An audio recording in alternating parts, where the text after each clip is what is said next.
Okay, so over the past couple of years, I have visited over 30 beaches around the Caribbean.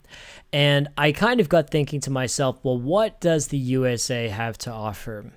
So I made a decision to go down to Clearwater Beach in Tampa, Florida to see what one of the best beaches in the United States was supposed to offer.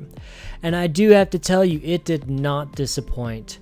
This is an insanely awesome beach for someone that's just looking to go and have a sort of tourist experience where they can just go and relax and collect themselves and be able to enjoy the beach, as well as some of the awesome weather that you can find in Florida. So while you're looking at some of this video that we took while we were there, let's talk about the details. So this is a big beach, and we decided to focus in on the area in front of Pier 60. Now parking is about $30 in this area, and it has a cafe as well as a gift shop that you can visit that is just simply walking distance from the beach.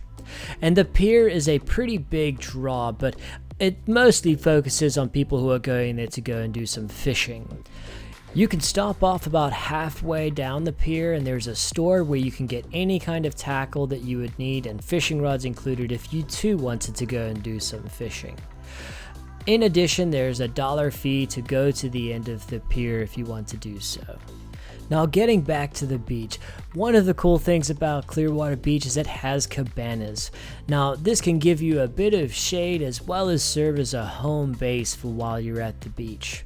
At a cost of about $45 for the day, this is really within everybody's budget to be able to have this level of convenience. So besides bringing some additional seating and refreshments for the cabanas, be sure to bring some of the activities that you want to do at this beach. I would recommend frisbee or volleyball, as you can involve others that are around you. Now for some bad news. If you're planning on doing any kind of snorkeling, this is really not going to be the beach for that activity. You are going to want to do some other water-based activities while you're in this area though. In order to find these activities, you're going to want to go across the road from Coronado Drive, and you're going to find some kiosks there where you can find a lot of the tours like parasailing, which would be really awesome in this area, or just a tropical boat tour to go and spot dolphins and things along those lines.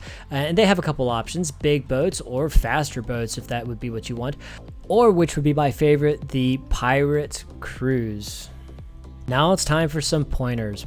If you want to get a cabana and a good parking spot, you're going to want to make sure that you get to the beach early.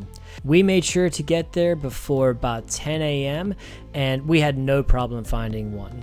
Now in addition, you're going to want to make sure that you're close to the Pier 60 so that you can be near the restrooms as well as the snack bars. Now as far as food goes, there's going to be too many destinations to go into in detail, but we did go to Frenchie's, which was really nice. We had great cocktails and the food was delicious.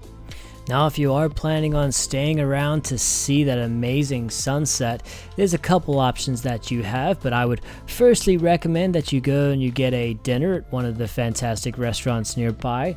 Or alternatively, you could go to Jimmy's Crow's Nest, which is on top of one of the buildings and has some great views as well as some good drinks to serve as well.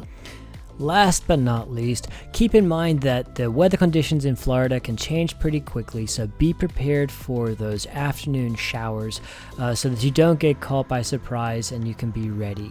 As always, be sure to subscribe if you want to see more of this content, and be sure to hit that thumbs up button so that this video can be seen by all those other beachgoers out there.